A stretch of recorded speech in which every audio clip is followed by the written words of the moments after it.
Well, hi, friends. How are you? Good. It's good to see you. Happy Wednesday. We like to call this the best day of the week. For my high schoolers that serve with middle schoolers, thanks for listening to me twice. I'll do my best to do better. We are entering into a new series called Being Human. I don't know if you guys know this, but in the spring, there is like a retreat where the high schoolers get together and they get to brainstorm, not only review like what happened this year, but brainstorm what we're going to be doing for the next year, specifically like what are the subject matters of like what we do on Wednesday nights and possibly our retreats and stuff like that. So this series got like birthed out of that, one of those conversations about this idea of like what it means to be human here on earth and some of the things that we wrestle with that coming out of that. So one of the things that we want to talk about is failure. And you're like, dude, like I come to Wednesday nights to like feel good and like meet my friends and walk out of here like feeling better. And you're just like going to straight up talk about failure. So hold on with me if you can. So if you're one of those people that like, I'm going to be a distraction to somebody else, like there's some space on the floor that you can come set up here, right? Or if you're distracted by somebody else, like maybe just space out a little bit and we'll like spend some time sharing together. I really do like this vibe where we get to sit together. I feel like a little bit more connected with you guys. So I'm going to ask some questions of you in this process of what's going on. So who are like my theater people, right? Who like try out for theater and those type of things. Okay, very, very good. All right. Abby, have you ever tried out for a theater production and not made it? You've always made it. Have you always got the part you wanted? No. Okay, so you tried out for something and you didn't get the part you wanted. Somebody else raised their hand over here. Sorry. Okay, I'm going to fall off the stage if I fall on you, Roxy. I'm so sorry. Tell me about, like, did you try out and did you make the exact thing that you wanted?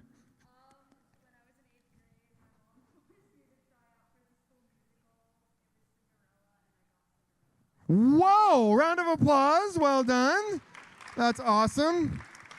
When I was in high school, I had a lot of friends that were in theater. I am going to die on this stage, I promise. That are in theater. And so I was always in the band, like played in the pit and supported them. But we have this thing where you could like write, students would write their own plays, like short plays.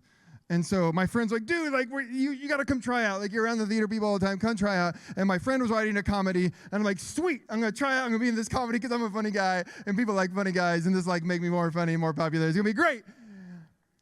And so I try out, and it's like you try out in front of all the student writers, directors, and there was other people that had written plays, and one of them was a girl that I guess was into me, liked me, and she did not write a comedy. She wrote like a love story, and I did not get into the comedy. I got into the love story, and I know you're shocked, but Todd like really isn't like. I don't like watch like romantic movies. Like it's not really like my world, my vibe, my skill. I was hoping to make people laugh, so I got in this play that was like me, casted as the love interest as this other girl. And the director was this girl that like liked me, and there's this scene that I really remember that like there was this moment where we're like locked eye to eye, and I'm supposed to like express my love to this person. And I'm not an actor. Like this is not for me. I'm not ready. And I just kept saying, I love you. She's like, no, you have to like feel it. You have to like. I'm like, I love you. She's like, there's no question mark. It's just I love you. And lo and behold, I was terrible. I was awful at this. Like, I never felt more embarrassed. I've never felt more failure in my life. And I swore I would never be in a play again. And that's true. I really never have. I've supported them a lot, but it really broke me. Like, it ruined me in all kinds of ways. I've always been kind of like a fearless type of dude, but I am terrified to ever act in a love scene ever again. It's not a love scene, a romantic scene. That's probably more appropriate. Anyways, all right. So who is my musicians in the world? Like who like in like band, choir, orchestra, those type of things? Keep your hands up. Keep your hands up. I want you to put your hand down if you were not first chair, like you were not the best person, like in the, like they rate him first chair, second chair, third chair, like. And okay, so we have a couple people. Whoop, whoop, whoop to the first chairs. Good job. Good job. So like in a band, there's like 7 or 8 sections. sections, and so there can only be 7 or 8 first chairs, and the band sometimes has 100 people in it. So if you want to add up the math, 98% of the band is failures because they're not first chair, right? No, we would never say that, right? We would never say that 98% of the band is failures, right? All right, who's my sports people? Lots of the sports folks. Okay. Have you been the starter of every game, every sport you've ever been in? You have not. You have not. Okay. Have you been the starter, superstar of every sport, everything you've ever been in? You've always started. Okay. Okay. Yeah. That's not true. There's some debate here. Alan, have you always been the best? No, not always. Okay. Okay. Where's my female athletes? We got right here. Have you always? I mean, I know you've been traveling with soccer and stuff. Are you the best person on your team? No. Okay. Are you all state, you're on varsity, you're going to get billions of dollars to play college soccer? Probably not. Okay. So we can all identify that Todd is going to roll. Look at this. I don't know. Anyways, we probably, oh my gosh, thank you. There's gaps and gaps and gaps. Thank you for saving Todd's life, or at least his ankles. We can identify that if we're going to try anything in life, there's probably going to be a moment where we're not going to be the best and meet all the goals that we set. Thank you very much. Thank you. And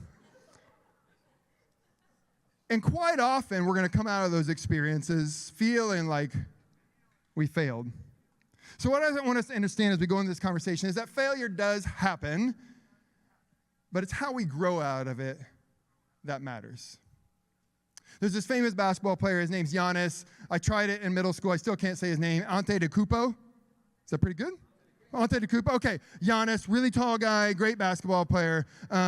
And his story is really interesting if you want to dig into it, about who he was as a young man, as an athlete, and the hard work he put in to where he's at. But after not making the finals one year, one of the journalists asked a question of him about, is he a failure because they did not win the finals? And I think his response is really interesting. Check it out. I just asked Bud the exact same question, but I'm curious for you. Do you view this season as a failure? Oh my God. I don't want to make it personal. So there's always steps to it. Michael Jordan played 15 years, won 6 championships. The other 9 years was a failure? That's what you're telling me? No, I'm asking you a question. Yes or no? No, I don't think so. No. Okay, exactly. So why are you asking me that question? It's a wrong question. There's no failure in sports. There's good days, bad days. Some days you are able to be successful. Some days you're not. Some days it's your turn. Some days it's not your turn. And that's what sports is about. You don't always win. Some other people's going to win. And this year, somebody else is going to win. Simple as that. We're going to come back next year, try to be better, try to build good habits, try to play better, not have a 10-day stretch with playing bad basketball, and hopefully we can win a championship. Sorry that I didn't want to make it personal, because you asked me the same question last year, and last year I was in the right mind space to answer the question back, but I remember it. I love that, Dan, but I remember. There's a lot of great stuff in there. We could just break down that interview over and over and over. He talks about there's steps to it, right? There's no failure in sports. Can we just as we go into this conversation say there's no failure in sports? Yes, but there's no failure in life as people who believe in Jesus, right? There's steps to what we're doing here. There's steps to what we're going in. But I love it as he gets to the end of this. He talks about Michael Jordan, one of the best athletes we've ever seen in this world. 9 times he didn't make it, but he made it a lot, but still 9 times. Over and over and over again, he just talks about no. You're asking the wrong question. Today, that's what we're going to lean into. What is the question that we're asking when we hit these moments? Finally, at the very end, he was so distraught at the beginning. He's like, oh, no. Oh my God. This had been wrestling in his soul for a year based on what this guy had asked him. And he gets to the end of it, and he goes, I'm sorry it's so personal, but last year I was not in the right mindset to answer this. And so today we're going to dig into that. What does it mean to be in the right mindset as we go forward with this? All right, so as high schoolers, you've probably experienced this some. We're going to put this on the screen, right? Fixed mindset versus growth mindset. And you guys ever studied this in some of your classes? Maybe it's been something in your counseling that you've gone through either with your family or on your own, or you talk about sports. So fixed mindset versus growth mindset. You can see over here on the left, as we talked about a fixed mindset, we're avoiding challenges, we're refusing feedback, we focus on proving yourself, we feel threatened by others' success, and it just keeps going on, right? Like essentially like anything that's failure is a negative thing, and that there's no growth that can happen at it. Like I didn't do right. But as we look at the growth mindset over here, we start seeing that like nothing in the circumstance has changed. It's just how we are going to think about it and how we're going to move forward for it, right? So you can start seeing in there that like we're going to embrace constructive feedback. We're going to be inspired by their success. This is so foreign in our world today. We see somebody that's better than us, that gets first chair, that starts over us, that's having great success, and all we want to do is throw negative junk at them. But in a growth mindset, we're like, wow, we are inspired and we want to go after it. And we can keep going on down there, but I want to look at that learn and grow from failures. That's one of those things that we're going to sit in today. So like, I'll put this out on the social media piece so you guys can download it and you can have it.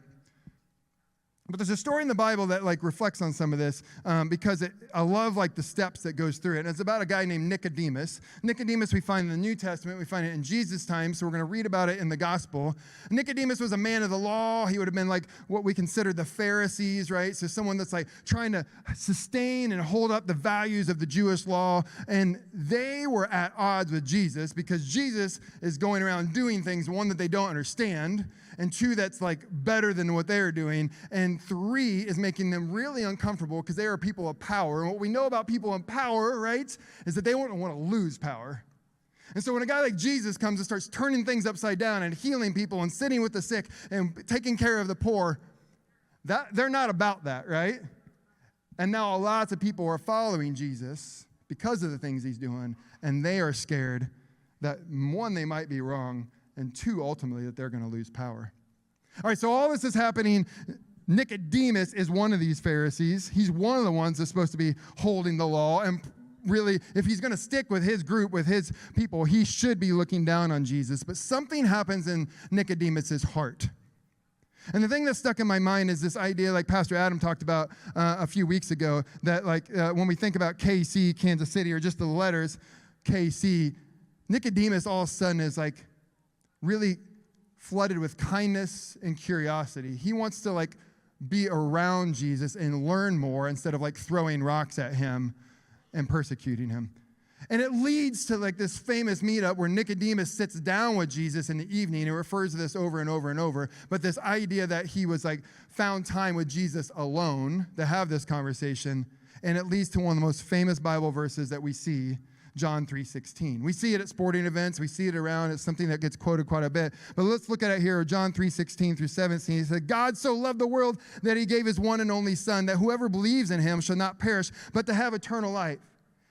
But we kind of, like, we hear that a lot, right? But what I love is what happened here in 17. It says, God did not send his son into the world to condemn the world. And quite often, some of our conversations as we talk about being Christian in this world today, specifically in America, we hear a lot of condemnation out of the Christian community.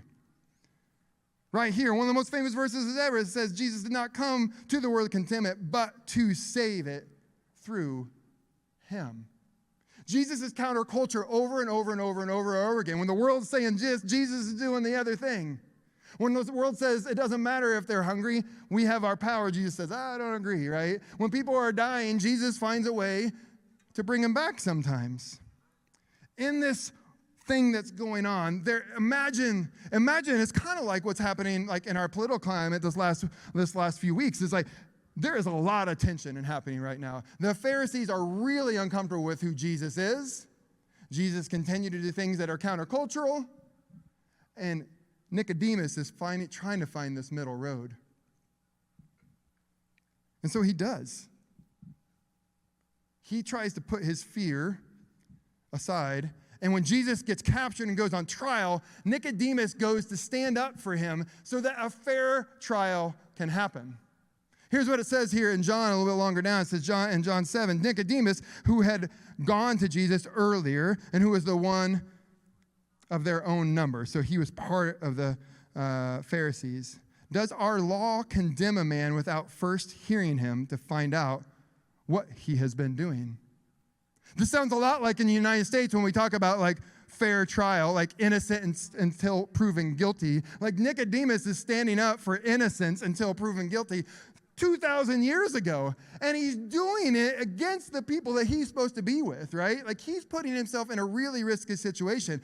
Right now, the people want to murder Jesus, and Nicodemus is putting himself in the way so that Jesus can be heard for the love and grace and the kindness and curiosity that God has put onto his heart. Well, we know how this story ends. Does Jesus survive this trial? He doesn't, right? He gets captured, he gets convicted, he gets hung on a cross and crucified, and he dies.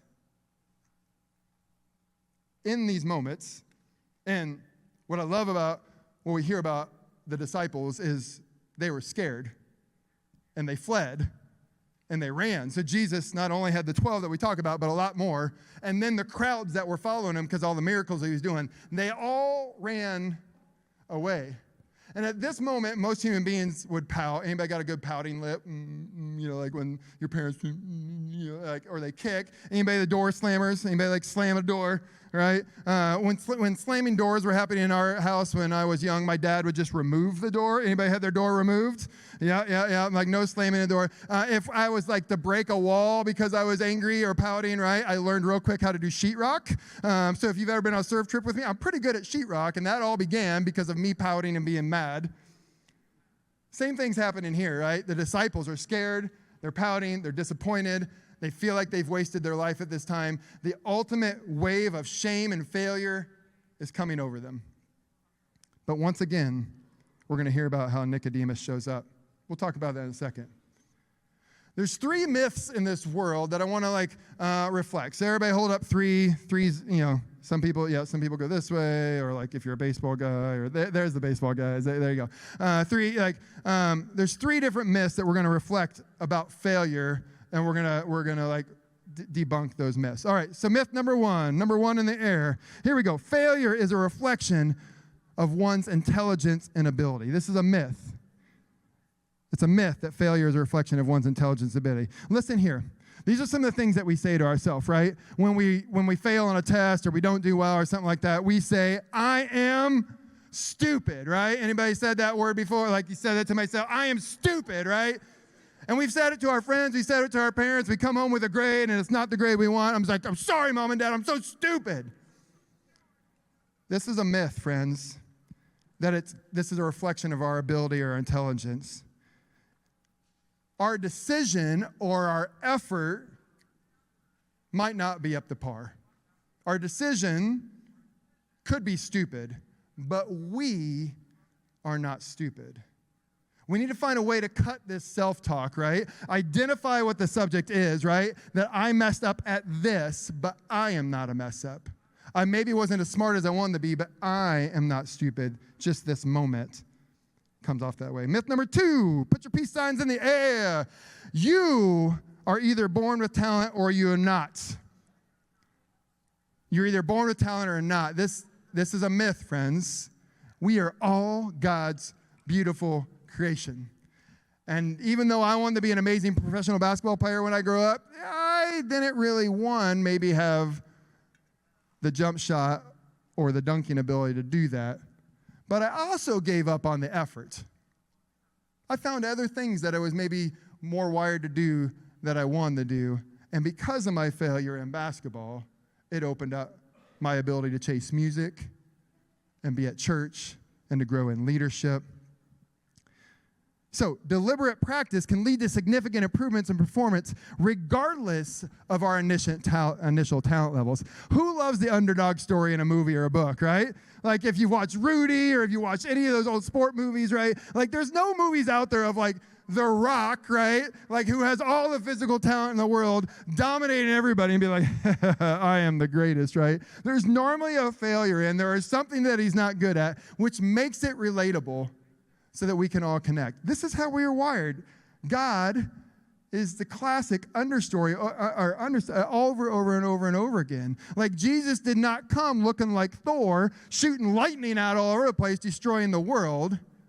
He came as a humble and loving servant that was willing to sit with people and love them through it. Myth number 3, threes in the air. All right, those with a fixed mindset are simply not motivated to learn and improve. Sometimes to ourselves we say, if I don't succeed, I am a failure. This is not true. Failure does not define us, it grows us. I want us to be a community that when we run into failure, we're like, woohoo! I totally messed that up. Because we know what God's going to do on the other side of that. We know that the growth's going to happen at that. We know that maybe those disappointments and the work that we didn't put in are going to lead to the next amazing thing in our life. When we're in the right mindset, like what Giannis said, when we're in the right mindset, sometimes it takes us a little bit to get there. For him, it was a year. And if we're people of faith, if we are in the right spirit set, right? If we feel like God knows us and loves us and we've put in the effort to connect with him by either showing up at church or doing a Bible study or praying or being around the people that love Jesus and love us as well, we can grow from these moments of failure. All right, so we talked about Nicodemus before. He sat with Jesus, and then he was really brave, and then he tried to stick up for Jesus in the trial. But it doesn't stop there. With his failure to keep Jesus alive, what we know is God's plan. It didn't matter what Nicodemus did. It was God's plan for Jesus to come, to die, to be resurrected so we can enter into heaven. But Nicodemus still shows up. In the darkest of moments, when everybody has ran, there's Jesus' body, and somebody has to do something with it, right? So 2 people show up. Here we see in John 19. Now Joseph was a disciple of Jesus, but he secretly, because he feared the Jewish leaders, with Pilate's permission, so this was the leader, with Pilate's permission, he came and took the body away. He was accompanied by our guy Nicodemus, the man who earlier had visited Jesus at night. Nicodemus brought a mixture of myrrh and aloes, about 75 pounds.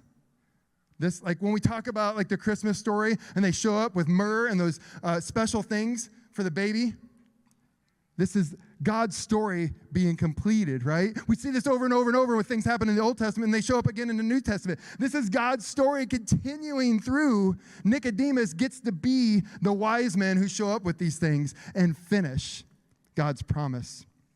Taking Jesus' body, the 2 of them wrapped it with spices and strips of linen.